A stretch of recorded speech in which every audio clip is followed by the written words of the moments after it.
నమస్తే, welcome to సంకల్ప శక్తి. నేను మీ లలిత. నమస్తే కిరణ్ శర్మ గారు. అఖండ ఐశ్వర్యమస్తమ్మ. రవి సంక్రమణం అంటే ఏంటి?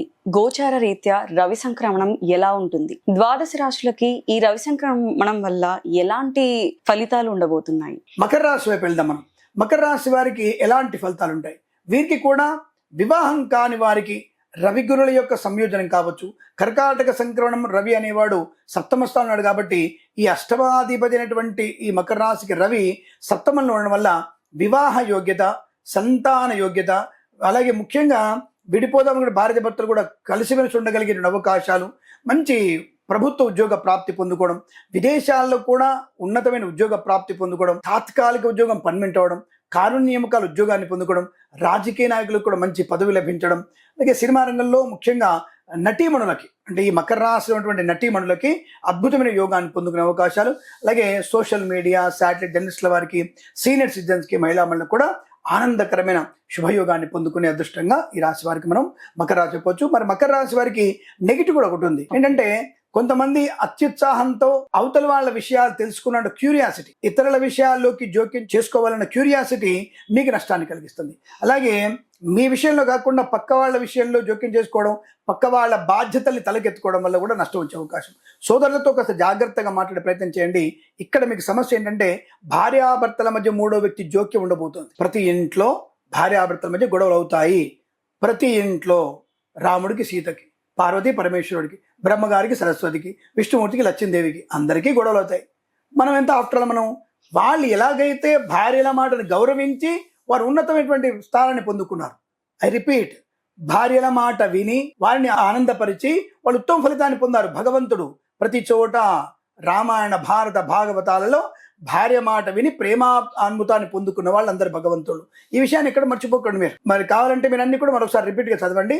అమ్మాయిల వైపు నుండి చదవండి, మీకు ఆ గ్రంథాలు అర్థమవుతాయి. మరి ఇప్పుడు అహంకారం, ఆడదాని ఆఫ్టర్ ఆడదాని నువ్వెంత, నీకేం తెలుసు అనేటువంటి భావనతో ఎప్పుడైతే ఎదిరించి మాట్లాడతామో ప్రమాదాన్ని పొందుకునే అవకాశాలు, అహంకార తత్వధోరణి. అఫ్కోర్స్ ఇప్పుడు ఉన్నటువంటి ఆడవాళ్ళు కూడా మంచి సామరస్యంగా ఉంటారనుకోండి. అంటే కొండల మీద తోసేయడం, ప్రియుడితో చంపేయడం, విషం పెట్టి చంపేయడం, అలాంటివి కూడా ఇప్పుడు సమాన స్థాయిలో ఉన్నారు. అటు డ్రింక్లోను ఇటు స్మోక్లోను బ్రహ్మాండంగా ఈక్వాలిటీ మెయింటైన్ చేస్తారు. లంచాలు పుచ్చుకోవడంలో కూడా అండోయ్ అంటే సమాన స్థాయిలో ఉన్నారు అందరు కూడా. కాబట్టి ఏంటంటే వెటకారంగా చెప్పట్లా, ఇలా చెప్పితే మీ బుర్రకి టక్కున అందుతుందన్న భావనతో ఆడపిల్లని గౌరవించడం మన సంప్రదాయం.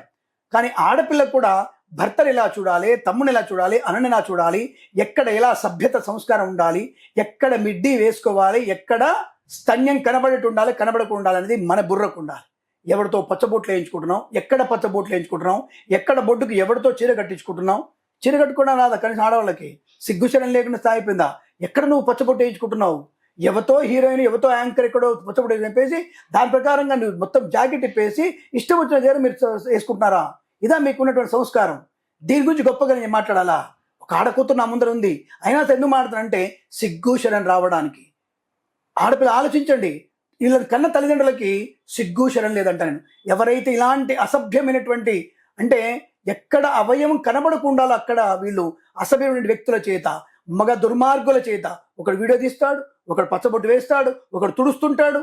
వాడు ఎక్కడ నొక్కుతాడో, ఎక్కడ ఏం చేస్తా తెలియకుండా, కామన్ సెన్స్ లేకుండా వాడి ముందర సీరియడ్ దాక్కుంటూ చేసేటువంటి పనులు మీరు ఇవే. అసందర్భమైన రవి సంక్రమణం వల్ల ఇలాంటి పైశాచిక దృష్టి ఆడపిల్లకు వస్తున్నటువంటి భావన చెప్తున్నాను. ఇది ఈ రాశి వారికి కాదు, సహజంగా చెప్తున్న విషయాన్ని గమనించుకోండి.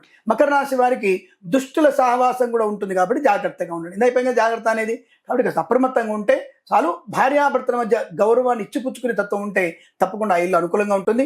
ఆ విషయంలో జాగ్రత్త ఉంటూ సోదరులతో జాగ్రత్తగా మాట్లాడితే మీకు అనుకున్న పనులు పూర్తవుతాయి. బట్ మకర రాశి వారికి శుభయోగాలు ఉన్నాయి, 50% నెగిటివ్ ఉంది కాబట్టి బీ కేర్ఫుల్. భగవద్గీత పారాయణం 9వ అధ్యాయం చదవండి, చాలా మంచి ప్రయోజనాన్ని పొందుకునే అవకాశాలు ఉంటాయి. తప్పక నిరంతరం భగవన్నామ స్మరణ మీకు శుభయోగాన్ని కలిగిస్తుంది. సంస్కృతి సంప్రదాయాన్ని పాటిస్తే అద్భుతమైనటువంటి ఆనందాలు ఉంటాయి. ఇక మనం ధనుసు రాశి వైపు వెళ్దాం.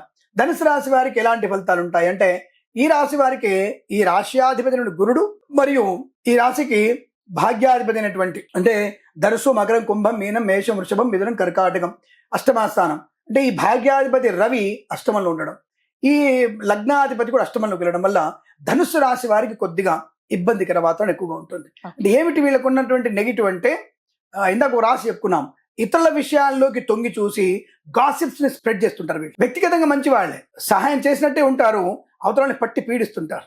సో ఇలాంటి లక్షణం వల్ల వీరికి మాసంలో ఇబ్బంది కలిగే అవకాశం. కొంతమంది చేత వీళ్ళు అనవసరంగా అవమానపడతారు. అలాగే వాహనం వల్ల చికాకు పడే అవకాశం. సెకండ్ హ్యాండ్ వాహనాన్ని వీళ్ళు కొనుగోలు చేయకూడదు. డబ్బు విషయంలో చాలా జాగ్రత్తగా ఉండే ప్రయత్నం చేయాలి. అనవసర వ్యక్తులకి ధనాన్ని అప్పుగా ఇవ్వడం వల్ల మీరు ఇబ్బంది పొందుకునే అవకాశాలు. అప్పు చేయడం కష్టమే, అప్పు ఇవ్వడం కూడా రెండు వీరికి నష్టాన్ని కలిగింది. కాబట్టి కాస్త జాగ్రత్తగా ఉండే ప్రయత్నం చేస్తే వీరికి శుభప్రదంగా ఉంటుంది. తొందరపాటుతనం, మద్యపాన సేవనం, share market, speculation, commodities, crypto currency, బిట్కాయిన్స్లో పెట్టుబడి పెట్టద్దు. ఈ రాశి రైతులందరూ కూడా జాగ్రత్తగా ఉండే ప్రయత్నం చేయండి. ఈ నకిలీ విత్తనాలు బిడద ఎక్కువ ఉండడం లాంటివి ఎక్కువ కనబడుతున్నాయి. అనవసరంగా బోర్లు వేసి నష్టాన్ని పొందుకునే ప్రయత్నం చేయకండి. అలాగే సూపర్ మార్కెట్, కిరాణా వ్యాపారంలో కానీ, కళాకారులు, క్రీడాకారులు కానీ జాగ్రత్తగా ఉండి. ప్రభుత్వ అధికారులు లంచగొండలుగా పట్టుబడడం, ఎవరిని ముట్టుకున్నా సరే ఇప్పుడు ప్రతి ఒక్కడికి 100 కోట్ల పైన మాటే.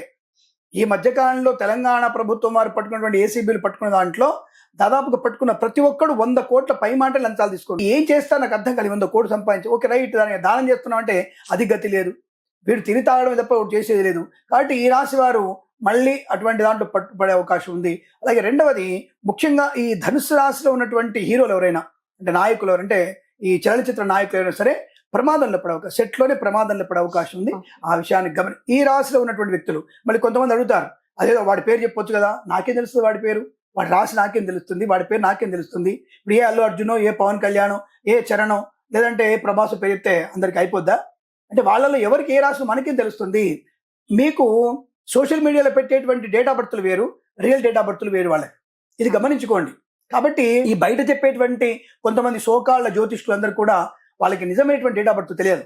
కేవలం పేరు కోసము, పబ్బం గడుపుకోవడానికి, నేను పలా హీరోయిన్కి నేను హోమాలు చేశాను, పలానా హీరోకి నేను ముందే చెప్పాను, వాళ్ళకి మామిడాకులు వస్తాయి, ఈడాకులు వస్తాయి అని చెప్పేటువంటి వ్యక్తుల గురించి కానీ, అన్నం నాకొద్దు చీకొద్దు అని చెప్పేవాళ్ళు. వీళ్ళకి జ్యోతిష్యం అనేది ధార్మికంగా అథెంటికేషన్గా ఉండాలి. ఇప్పుడు నేను చెప్తున్న విషయాలు అథెంటికేషన్గా ఉన్నాయా లేవా నేను ప్రూవ్ చేయగలిగే శక్తి ఉంది. ఎవరైనా ప్రేక్షకులకి అటువంటి అనుమానం ఉంటే, నేను మధురా నగర్ వచ్చిన అథెంటిక్ అడుగొచ్చున్నాను, ఇవి పుస్తకాలు ఉన్నాయా లేవా అని చెప్తే నేను స్పష్టంగా చూపించగలిగే ధైర్యం నాకు ఉంది. బట్ అథెంటికేషన్గా మాట్లాడుకుందాం. ధర్మ సందేహాలు కూడా అథెంటికేషన్ చెప్పే ప్రయత్నం చేస్తాను నేను. ఆ విషయాన్ని గమని అందుకే కిరణ్ శర్మ అంటే స్ప్రైట్ లాంటాడు, ముక్కు సూటిగా వెళ్తాడు. అందుకే కొంతమందికి నేను ఏదో అంటారు కదా, యథార్థవాది విరోధి అంటారు కదా, అలా విరోధతతో ఉంటారు కొంతమందికి. బట్ వాట్ ఇట్ మేబీ ధనుసు రాశి వాళ్ళు జాగ్రత్తగా ఉండే ప్రయత్నం చేయడం, మద్యపాన సేవ చెప్పడం, అలాగే ఆస్తి పంపకాల గురించి కోర్టుకు వెళ్ళకండి. ఏమవుతుంది, కోర్టుకు వెళ్తే సుప్రీం కోర్టుకి వెళ్ళినా సరే నీ మునిమనవడికి ఆ టైంకి వస్తే మేబీ వస్తుండొచ్చు. మేబీ ఇప్పుడు నువ్వు కేసు వేస్తే, నీకు పెళ్లి కాలేదు, కేసు వేసావు, మా బాబాయ్ నా ఆస్తి గుంజుకున్నాడు, లాగేసుకున్నాడు, నేను వాడి మీద కేసు వేస్తావు, రైట్, 25 ఏళ్ళు నీకు, 26 ఏళ్ళు పెళ్ళి అయింది, నీ మునిమడు టయానికి, మునిమనవాడు మనవడు కాదు మునిమనవడు టయానికి కోర్టు బెంచ్ మీదకి రావచ్చు. ఇంకా దాని కేసులు ఉన్నాయి, ఇప్పటికీ 3 కోట్ల ప్లెండింగ్ కేసులు ఉన్నాయి. దాని మనం చేసేది ఏమీ లేదు. సుప్రీంకోర్టు న్యాయం చేసేది ఏం లేదు, ప్రధానమంత్రి గారు డైరెక్ట్గా వచ్చి కూర్చొని లేదు, మన ద్రౌపది ముర్ము గారు చేసినా ఏంది, చేసేది ఏం లేదు. మనం ఇలా లైన్లో వస్తాయి కంటిన్యూటీ. కాబట్టి ఆ విషయాన్ని గమనించి సహృదయంతో సమస్య పరిష్కరించుకునే ప్రయత్నం చేస్తే తప్పకుండా బాగుంటుంది. ధనుసు రాశిలో తొందరపాటుతనంతో మరి కోర్టుకు వెళ్తే మాత్రం ప్రమాదమే అనే విషయాన్ని గమనించండి. రెండవది, అక్రమ సంబంధాలు ప్రమాదాన్ని కలిగిస్తున్నాయి. చాలా జాగ్రత్తగా ఉండే ప్రయత్నం. జుగుప్సాగా వీడియోలు, ఫోటోలు షేర్ చేసుకోవడం అందరూ కూడా ఈ మధ్యకాలంలో చేస్తున్న పని. దరిద్రపు మనకి వాట్సాప్ వచ్చిన తర్వాత ఫోన్లోనే అనేక విషయాలు పెట్టుకుంటున్నాం. అందరూ అవి డిలీట్ అయినాయి అనుకుంటున్నారు.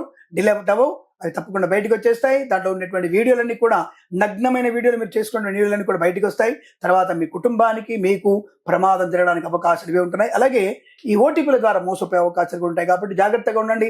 అది ఈ రాశి వారికి నష్టం కలిగే అవకాశం. సోషల్ మీడియా శాటిలైట్ జర్నలిస్టుల వారు కూడా అప్రమత్తంగా ఉండే ప్రయత్నాన్ని చేస్తే చాలా మంచిదన్న విషయాన్ని గుర్తించండి. మరి ధనుసు రాశి వారు భగవద్గీత పారాయణం 9 మరియు 6వ అధ్యాయం కూడా చదువుకోవడం వల్ల ప్రయోజనాన్ని పొందుకునే అవకాశం ఉంటాయి. నిత్యము మీ ఇంటి పక్కన దేవాలయ దర్శనం, ఎల్లమ్మ కావచ్చు, మల్లమ్మ కావచ్చు, లేదా పోచమ్మ కావచ్చు, పెద్దమ్మ కావచ్చు, వెంకటేశ్వర స్వామి కావచ్చు, శివుడు కావచ్చు, ఏదైనా సరే దేవాలయానికి వెళ్ళి ఒక 10 నిమిషాలు అక్కడ దేవాలయంలో కూర్చొని మీరు ప్రయాణం చేయండి. మీ యొక్క వృత్తిలోకి వెళ్ళండి. అనుకూలంగా ఉంటున్న విషయం ఈ పరిహారాన్ని గమనించండి. శుభమస్తు. ధన్యవాదాలు గురు. నమస్కారం.